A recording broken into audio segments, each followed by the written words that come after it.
নমস্কার, ক্যালকাটা ডায়ালগস থেকে মনোজ দাস বলছি। পশ্চিমবঙ্গে হঠাৎ করে একটা নতুন শব্দ খুব বেশি শোনা যাচ্ছে, হোল্ডিং সেন্টার। বাংলা ভাষায় খুব সাধারণ শোনালেও এই শব্দের ভেতরে লুকিয়ে আছে এক বড় রাজনৈতিক, প্রশাসনিক আর আইনি বিতর্ক।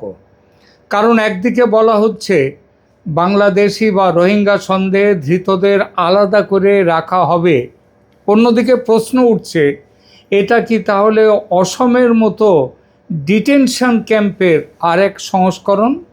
আর সবচেয়ে বড় প্রশ্ন, এটা কি আইনসম্মত নাকি এর ভেতরে আছে অনেক বড় ফাঁক ফোকর? আজকের ভিডিওতে আমরা সহজ ভাষায় বুঝে নেব অসমের ডিটেনশন সেন্টার আসলে কতটা সফল, পশ্চিমবঙ্গের হোল্ডিং সেন্টার তার সঙ্গে কোথায় মেলে আর কোথায় মেলে না, এবং সবচেয়ে গুরুত্বপূর্ণ, এগুলো কি আদৌ আইনি বাধা অতিক্রম করতে পারবে। প্রথমে আসি হঠাৎ হোল্ডিং সেন্টারের আলোচনায় কেন পশ্চিমবঙ্গ। সম্প্রতি পশ্চিমবঙ্গ সরকারের তরফে নির্দেশ দেওয়া হয়েছে জেলায় জেলায় এমন ব্যবস্থা গড়ে তুলতে হবে যেখানে অনুপ্রবেশকারীর সন্দেহে ধৃত ব্যক্তিদের অস্থায়ীভাবে রাখা যাবে। শুরুতে যে বক্তব্য সামনে এসেছিল তাতে বলা হয়েছিল এদের আদালতে পাঠানো হবে না, সরাসরি তুলে দেওয়া হবে বিএসএফের হাতে, বিএসএফ তারপরে এদেরকে পুশ ব্যাক করবে বাংলাদেশে। কিন্তু এখন সেই অবস্থান থেকে খানিকটা সরে এসে বলা হলো আগে হোল্ডিং সেন্টারে রাখা হবে, তারপর প্রয়োজনীয় প্রক্রিয়া মেনে পরবর্তী ব্যবস্থা নেওয়া হবে। এখানেই গল্পটা গুরুত্বপূর্ণ, কারণ এই বদলটা শুধু ভাষার নয়, এটা আসলে প্রশাসনিক বাস্তবতার বদল। যে মানুষকে আপনি ধরছেন তাকে তো কোনো না কোনো জায়গায় রাখতে হবে, তাকে সঙ্গে সঙ্গে ধরার সঙ্গে সঙ্গে সীমান্তে তো পাঠিয়ে দেওয়া সবসময় সম্ভব নাও হতে পারে। কাগজপত্র দেখা, জাতীয়তা যাচাই, পরিচয় যাচাই, আর তারপর বহিষ্কার, এই পুরো প্রক্রিয়ার মাঝখানে একটা জায়গা দরকার, আর সেই জায়গাটা হলো হোল্ডিং সেন্টার। এবার আসি, অসমের ডিটেনশন সেন্টার কি সত্যিই সফল? আসি অসমে বহু বছর ধরে এই ডিটেনশন সেন্টার বা ট্রানজিট ক্যাম্পের কথা শোনা যাচ্ছে। এর মূল উদ্দেশ্য ছিল খুব পরিষ্কার, যাদের বিদেশি বা অনুপ্রবেশকারী বলে শনাক্ত করা হবে তাদের আলাদা করে রাখা, পরে দেশ ছাড়া করার প্রক্রিয়া চালানো। কিন্তু প্রশ্ন হলো এই ব্যবস্থা কি সত্যি কার্যকর হয়েছে? সোজা উত্তর, হয়েছে নিশ্চয়ই, তবে আংশিকভাবে। কেন?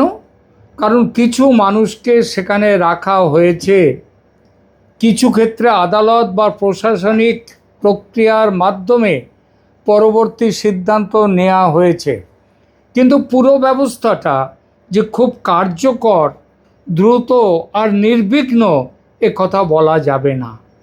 বরং বাস্তবতা হলো ডিটেনশন ক্যাম্পগুলোর ভেতরে মানবিক সংকট, পরিকাঠামোগত দুর্বলতা, মামলা ঝুলে থাকা আর ডিপোর্টেশনের ধীর গতি, এইসব নিয়ে বহু সমালোচনা হয়েছে। মানে কাগজে কলমে একটা কাঠামো তৈরি হয়েছিল ঠিকই, কিন্তু সেটাকে সম্পূর্ণ সফল বলা যায় না।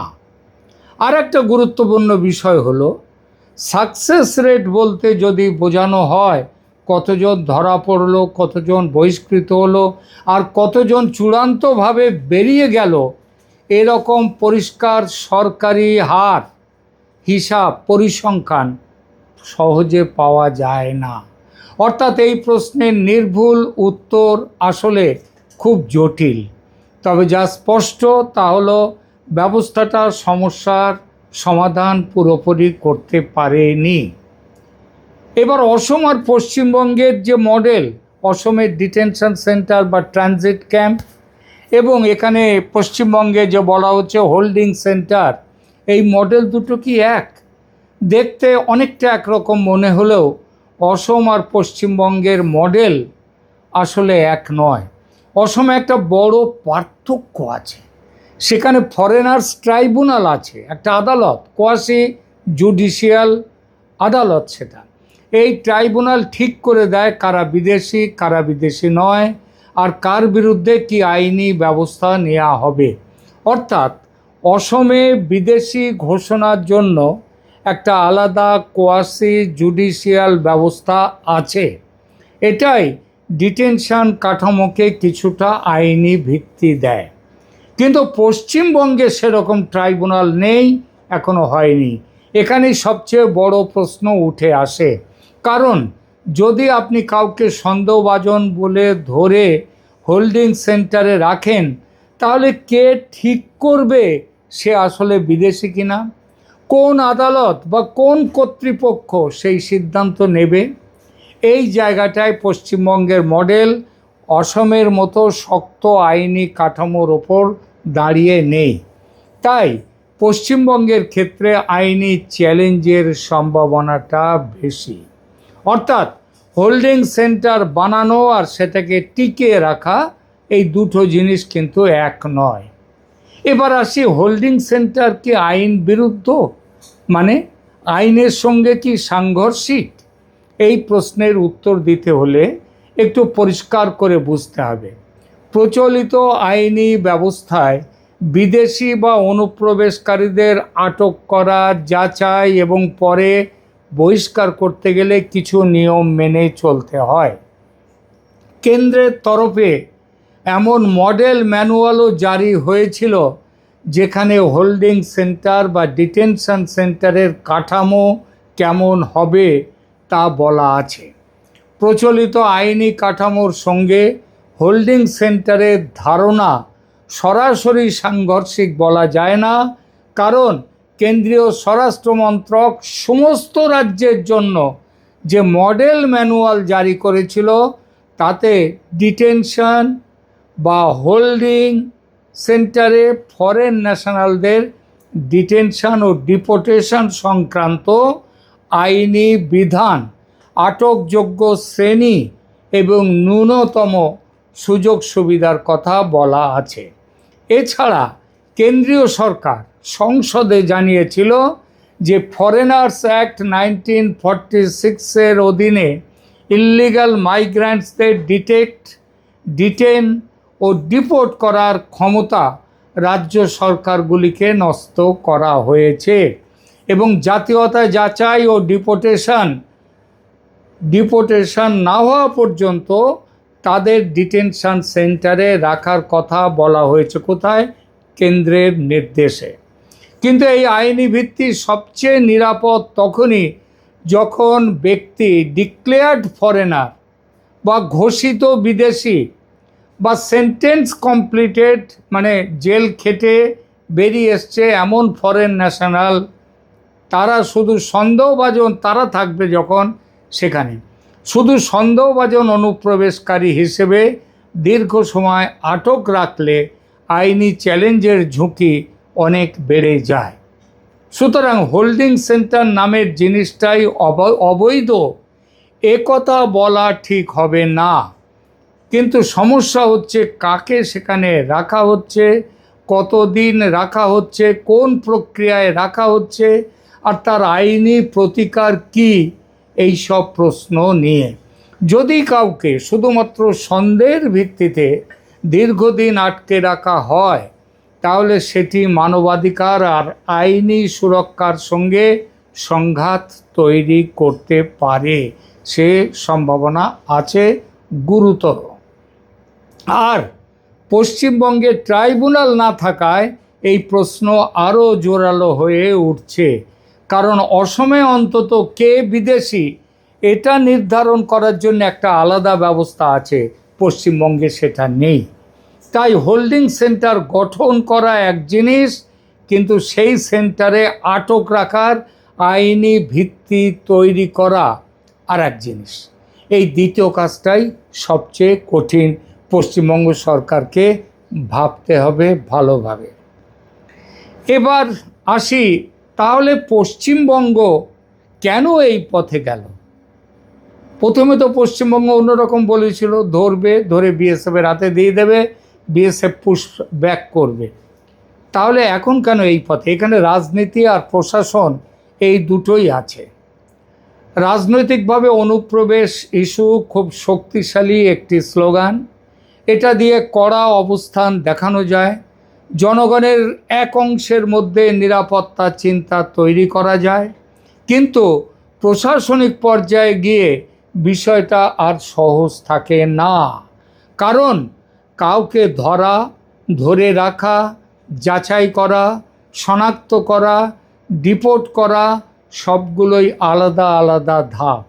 তাই প্রথমে সরাসরি বিএসএফের হাতে তুলে দেব ধরনের বক্তব্য যতটা সোজা শোনায়, বাস্তবতা ততটা সোজা কেন, আদৌ সোজা নয়। সেই কারণেই এখন সরকার এক ধরনের বাস্তববাদী অবস্থানে এসেছে, অর্থাৎ আগে রাখার জায়গা চাই, তারপর পরবর্তী পদক্ষেপ। এটা এক ধরনের নীতিগতভাবে পিছিয়ে আসাও হতে পারে, আবার এটাকে বাস্তব প্রশাসনিক ব্যবস্থার সঙ্গে সমন্বয় করাও বলা যেতে পারে। আপনি কি বলবেন সেটা আপনার দৃষ্টিভঙ্গির উপর নির্ভর করছে। এবার আসি অসমের ছায়া কিন্তু হুবহু কপি নয় এই অংশটিতে। সব মিলিয়ে পশ্চিমবঙ্গের হোল্ডিং সেন্টারকে অসমের ডিটেনশন ক্যাম্পের একেবারে কপি বলা যাবে না, আগেই বলেছি। কারণ অসমে আছে ফরেনার্স ট্রাইব্যুনাল, পশ্চিমবঙ্গে নেই। কারণ অসমে আছে পুরনো ডিটেনশন কাঠামোর দীর্ঘ অভিজ্ঞতা এবং ভারত সরকারের সঙ্গে অসমের একটি চুক্তি, সেটা পশ্চিমবঙ্গে নেই। পশ্চিমবঙ্গে এখন সে সব নতুন করে গড়ে উঠছে কেবল। অসমের ডিটেনশন মডেল বহু বিতর্ক, মামলা আর মানবাধিকার প্রশ্নের মুখে পড়েছে। পশ্চিমবঙ্গ সেই একই পথে হাঁটলে একই ধরনের বিতর্ক খুব দ্রুত সামনে চলে আসবে, এটা বলাই যায়। তবে পার্থক্যটাও বুঝতে হবে। হোল্ডিং সেন্টার মানে দীর্ঘমেয়াদী বন্দিশালা নয়। সরকার বলেছে 30 দিন। 30 দিনের মধ্যে কি সব ঠিক হয়ে যাবে? তাই যে পুশব্যাক করা, বিএসএফ যে পুশব্যাক করা, ঠেলে ওপারে পাঠানো, এই যে ব্যাপারটা, সেটা কি বন্ধ হবে? এটা অনেক সময় একটা অস্থায়ী প্রশাসনিক হেফাজত কেন্দ্র হতে পারে এই ধরনের হোল্ডিং সেন্টারগুলো, কিন্তু বাস্তবে সেটা কি হয়ে দাঁড়ায় সেটাই আসল প্রশ্ন। কারণ নাম বদলালেই ব্যবস্থার চরিত্র বদলায় না। এবার আসি শেষ কথায়। তাহলে পুরো ছবিটা কি? এক, অসমের ডিটেনশন ব্যবস্থা আংশিকভাবে সফল, পুরোপুরি সফল কিংবা বিরাটভাবে সফল এমন বলা যায় না। 2, পশ্চিমবঙ্গের হোল্ডিং সেন্টার আইনগতভাবে সম্ভব। আইনগতভাবে এটা কোনো আইনের সঙ্গে সাংঘর্ষিক নয়, কিন্তু সেটার ভিত্তি অসমে যতটা শক্ত ততটা শক্তও নয়। 3, ট্রাইব্যুনাল না থাকায় কে বিদেশি, এই প্রশ্নটা পশ্চিমবঙ্গের সবচেয়ে বড় আইনি চ্যালেঞ্জ হবে। এটার জন্যে হয়তো ন্যাশনাল সিটিজেন্স রেজিস্টার যেটা, সেই প্রসঙ্গ আসবে, এখনও অবধি আসেনি। আর 4, এই বিষয়টা এখন শুধু প্রশাসনিক নয়, এটা আগামী দিনে বড় রাজনৈতিক ও মানবাধিকার বিতর্কেও পরিণত হতে পারে। অর্থাৎ কি দাঁড়ালো? একটি হোল্ডিং সেন্টার বানানো সহজ, কিন্তু সেটাকে আইন, রাজনীতি আর মানবিকতার ভারসাম্যে টিকিয়ে রাখা আসল পরীক্ষা। এখানেই রাখছি, ভালো থাকবেন।